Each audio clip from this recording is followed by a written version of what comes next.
How's it going, you lot? Hope you're all brilliant, fine and dandy, just as you bloody well should be, loving life as you should be. Now, I was sitting around today, getting ready to go and do some work to my brother's car, because what he done was, very stupidly, he paid, you get them, the car washes, you go down the road, there'll be a load of foreigners in like a car park somewhere washing cars, and you get them spring up all over the place, don't you? And then some of them do the valeting on the inside and that. Well, he went to one of them and he paid £80 for an inside wet vac and valet. Well, when he picked it up again, it was sopping wet on the inside. The seats that you push on, the water would come up out of them. Carpets, same. Everywhere was soaking wet. And he said, what's this all about? It's all soaking wet. And they said, oh, just put the aircon on, put the heater on, half an hour to dry out. Him being him, not knowing a lot about cars at all, he went, all right then, took it home. Well, the next morning, I think he left it a couple of days, to be fair. I think he parked it up. Went home, parked it on the drive, didn't go out in it for, I think, about two or 3 days. And mould everywhere. The seats got all this brown and white mould all over the seats, all over the carpet, even on the bloody headline, and it was mould. So he went back and he said to him, what's this all about? It's all mouldy now. I wanted you to clean it and it's worse than it was to start with. And they said they didn't say anything because of course they're all foreign. They forget how to speak English. Oh, what, all this rubbish. Anyway, so I've got wet vac. I've got all the stuff you need for valeting cars because I do my own cars. Never pay anybody to do that sort of thing. Always do it yourself. So I went and done that for him. I was getting ready to go and do that. And all of a sudden, the postman knocked on the door. And I said, blimey, I weren't expecting anything. Oh, wait, I was. Thank you very much. Because I was expecting a car. One of the channel members has got a car that he wanted me to get going. So I said, no problem. So he's posting it over. That'll be coming up on this channel soon. It'll be a Nitro car that I'll be getting going for him. That'll be a good video, that one, hopefully. I like a good will it run. They're good fun to do, they are. Anyway, turns out it ain't even that. It's something else. So when I opened up the box, I thought, this ain't a car. And I've got a couple of receivers, and I haven't even opened up this box yet. But I saw this piece of paper, and it reads, hi bud, hope you can make use of this. I have more stuff for you when I get sorted. I'm after a T15 engine if you ever want to sell. Take care, Stumpy. Now Stumpy's small engines, if you don't know who he is, right, quite a small channel, go and have a look. I would try my best to bloody remember to put the link to his channel in the description of this video. Interesting bloke, some cool stuff on his channel. Go and have a little look and see what it's all about. And I'm going to open up this box to see what's in here now. I haven't even looked. I don't know what it is. I thought when I saw that, I thought, I like to share stuff like this with you lot because I think it's interesting. You might not like to, but I think it's very interesting just to see some of this old stuff. I already got an idea what it is, obviously from the box, but we'll have a look at that in a minute. And we've also got a receiver, and that will come in very, very handy. Yeah, it's a tricky one for me, really, to be fair, to be honest. I know every time I do get a piece of, we call it fan mail. Every time I do get a piece of that or something turn up or whatever, I like to unbox and show you lot. But the thing is, it's a fine line for me personally in my head, because I don't like show-offs. I don't like people who show off. I don't like showing off. I just don't do it. So, it's a fine line. Is this showing off? Hey, look what people sent me. Look at this. Or is it just, to me, it's not that. It's just, look at this cool stuff. That's what it's all about. I don't know. You make of it whatever you will. But let's have a look and see what we got. I'll put the camera down and we'll have a closer look now. But I just want to show you. Look, we've got a 35 megs receiver there. Don't know how old that is. It might be some sort of date, some sort of copyright date on the instruction manual. But that's really cool. But this is great. Hopefully, I know because some systems won't bind to other systems, but we've got a 7-channel, 2.4 gigs obviously, receiver there. That will come in bloody handy. I don't need 7 channels obviously, but I'll probably use 4 of them. But this is great because I needed another FUTABA receiver to put in that Marder that I got the other day, and obviously I've only got a 2-channel receiver in the other one, which I need to get a 3-channel, as we know, because that one hasn't got a kill switch in it. The Roven's got a kill switch because that's got a 3-channel receiver in it, but the other Marder that I had only had a 2-channel in it, and I haven't got any receiver in the 4-wheel drive Marder. So I was like, well, I'm going to have to get some Futaba receivers. Well, now I've got one, which is great. So I can put that on and put a kill switch on it as well, because you need 3 channels for that stuff. So hopefully this should work with my Futaba transmitter, because, well, I can't see any reason why it won't, but I dare say some of you lot will come back and go, that won't work with that. But by the time this video goes live, I already know, so no Nicky no. Anyway, let's put the camera over there and we'll have a look. I've got an idea what it is because of the box, but let's have a look. You never know, this old Stumpy could be, oh, bloody hell.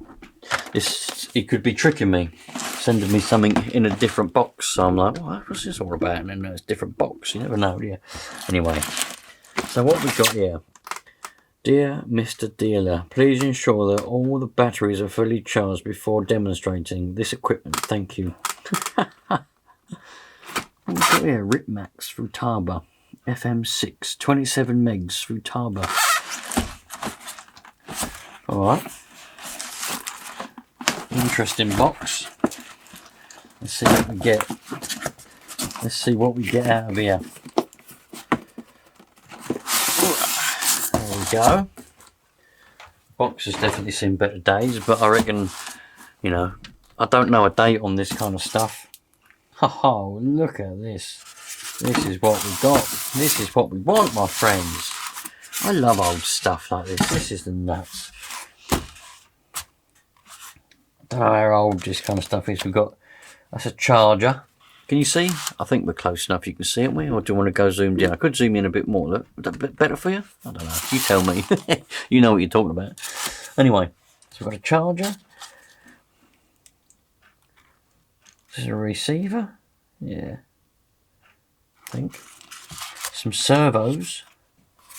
This is the antenna. Look at that. God. Now this would have been a proper piece of kit. It's got to be from 80s. Got to be. This would have been a proper piece of kit. I don't know a lot about these particular ones. It's out of my realm. It's out of my range. You know what I mean? Hopefully there'll be some of you watching this that will know exactly all the information about this particular model and this, you know, age and all this stuff. There's even a little thing there. Look, let me screw that on, and there we got our antenna. Absolute quality. You know, this just screams quality. Proper good feel to it. But as I say, it's out of my realm, do you know what I mean? RIPMAX models. Can't believe it, that's amazing. It's just got a built-in battery then. I wouldn't have thought we'd have a built-in battery, would it? TX. I'll break it out. Let's have a look at this thing. Let's have a look, see what we've got here. So what's this? What is this? Power pack. RX power pack. NR4C Futaba. Huh. Is that broken or is that meant to be like that? Made in Japan. See, I think even now, nowadays, Futaba's probably all made in China. I'm not sure. I'll have to go and have a look at. Where's my transmitter gone? Hold on. Let's have a look. I bet it's all made in China nowadays. Where's this bag made? It don't tell you. Of course it don't tell you. There's probably a label on the inside. Let's see where this stuff's made now, because back then it was all made in made in China. Of course it's made in China. Everything's made in China. The bag's made in China. Where's this made? Oh no, I've got all scratches on the bottom of my transmitter. Oh, well gutted. Well gutted. Oh no. Futaba. Tells you the address, Japan, but it doesn't say where it's made. If it's made in Japan, I will be surprised, because for some reason everything's made in China these days. But that's all right. you know, is what it is. Oh no, I've got a scratch on my screen. Oh, gutted. Oh, I'm so gutted, man. Oh no. I really try to look after my stuff, and when I notice things like that, I get proper gutted. Scratches and whatever else. Oh, absolutely gutted. Anyway, that's enough of that. That's enough of that. Let's get back to this, what we want to look at. So we've got some servos. Look at these servos. Oh, this is so cool, man. RIPMAX FUTABA. Made in Japan. See, made in Japan. You see, some people say that when stuff was made in Japan back in the 70s and 80s and 90s, it was no good. But I don't know. I mean, we all look up to Japan, or maybe just I do and everyone else doesn't. But I always look up to Japan and think that it must be pretty good if it's made in Japan, you know, because Japanese cars are, in my opinion, good. You know, another servo there. Look. Oh, that's so cool, man. That really is so cool. Look at that. What's this? Oh, got some little click things there. Servo horns and screws. Oh, one fell out. Oh no, come back. Servo horns and screws and little grommets and whatnot else. Oh, that's well cool. What's all this? More horns and, yeah, look, all kinds of stuff in there. I don't know whether Mr. Stumpy, this was actually his and he used it and then now he doesn't want it, or if he acquired it from somewhere. I think he acquired it from somewhere, to be honest. Because he was saying something to me the other day about he gets bits and bobs now and again, and I reckon he acquired this. So I don't think he actually used it. I might be wrong. If Mr. Stumpy, he'd probably comment on this video and tell me the facts. Oi, mister! But yeah, oh, this is awesome, man. So cool. And that's a little ribbon that you would have put on your aerial there to tell people what frequency you were on. Green in that case. Now what's this? We've got a little battery. There. JP. And there's a NiCad. Look, that won't be any good now. 4.8 volts. Yeah, NiCads, they don't last. Is there a date on this one? Sometimes batteries have a date, but no, there's no date. Yeah, this ain't going to be no good. But it's a cool piece of history. So, oh, don't forget we've got this charger. It's all written in Japanese. It's all in Japanese, look. Can you see that? It's all written in Japanese. There's no English on there. But we've got an English plug on the end of it.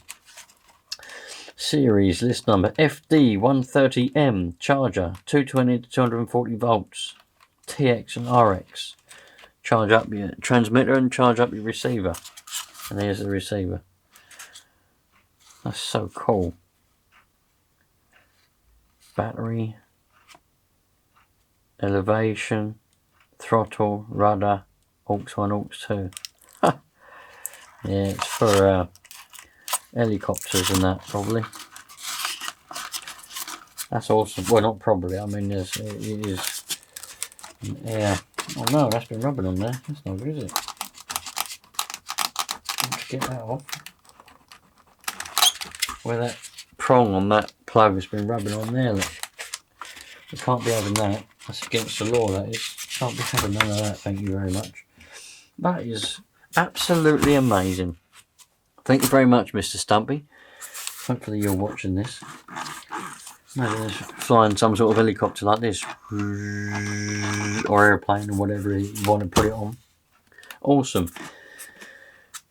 Don't forget, if you ever used one of these, you know, back when these sort of things were new, please, come on, write a comment to tell me all about it, man, because I just love stuff like that, you know. I grew up in the 90s, the early 90s is when I was growing up, man, and I remember going to, there was a park that me mum and dad used to take us to. I can't remember what it was called. It was down by some river thing, and you walk your dogs and that and all that kind of stuff. And there was a field there, and you'd always have aeroplanes. I remember things like that I can remember. And I would have only been 4, 5 years old, running along. I think I had a little bike and that.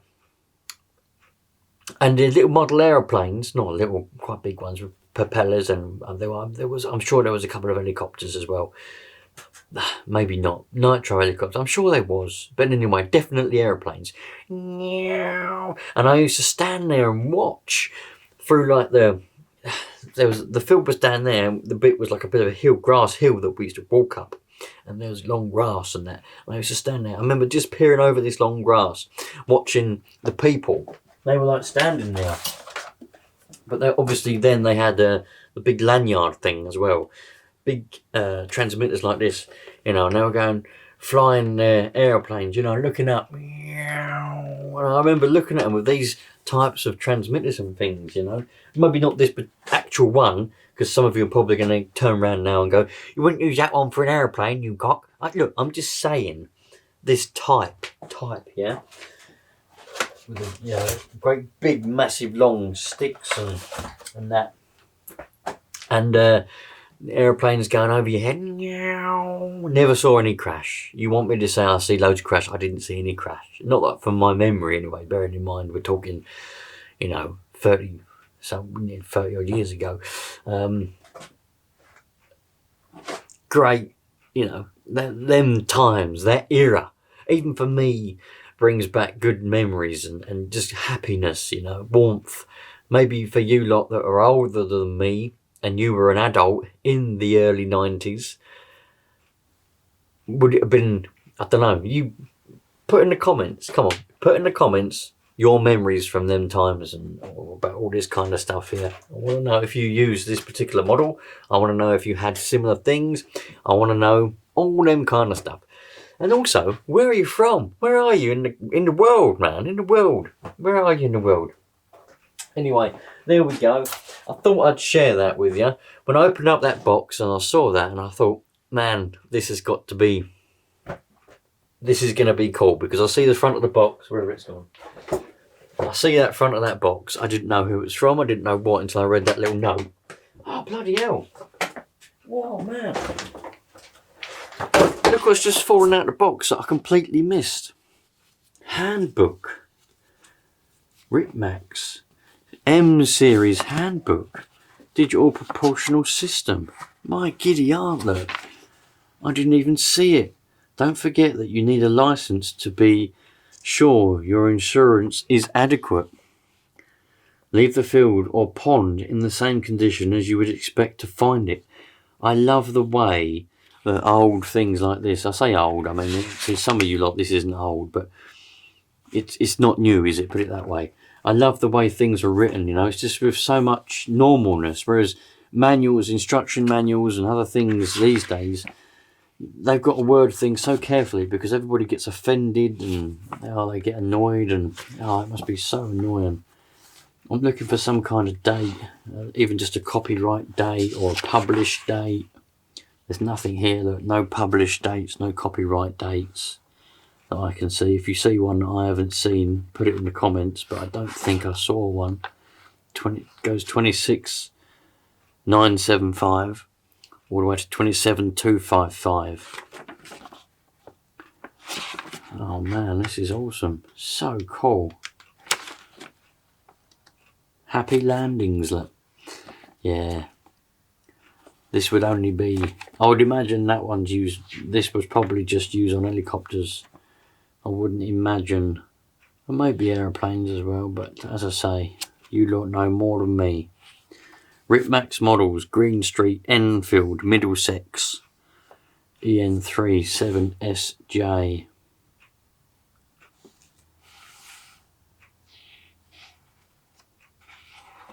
No, nothing in there. Nothing. I want a date, but there ain't none. If you remember this particular M series coming out, and when it was released or whenever, whatever, just put it in the comments, man. But that's so cool. I didn't even see that little booklet. That's awesome. Anyway, when I see that in the box, I thought, this is great. This is great. I've got to share this cool piece of history. So thanks for watching. Those of you that not your cup of tea, my apologies. Maybe something else another day, another video might be your cup of tea, whatever. As I say, there's plenty of Nitro Will It Runs coming up. I just want I'm waiting for them to turn up in the post. There's one definite one, and there's probably going to be some more after that. And yeah, nice one. A couple of petrol stuff as well.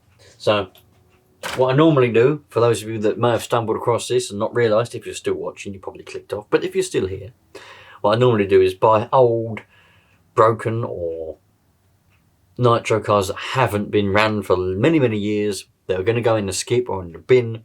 I get them, buy them, whatever I have to do, get them running, get the servos going, get the engines all going, get it all driving, make videos of it, how to do it, what I've done, and sell them on to keep Nitro going, because, well, why not, man? I mean, why not? It's so cool. Cheerio, you lot. Thanks for watching. Treat people nicely and treat people how you would like to be treated, and we'd all have a great, happy life. All the best. Take care, you lot. Oh, PS, by the way, this receiver here on the back, made in Taiwan.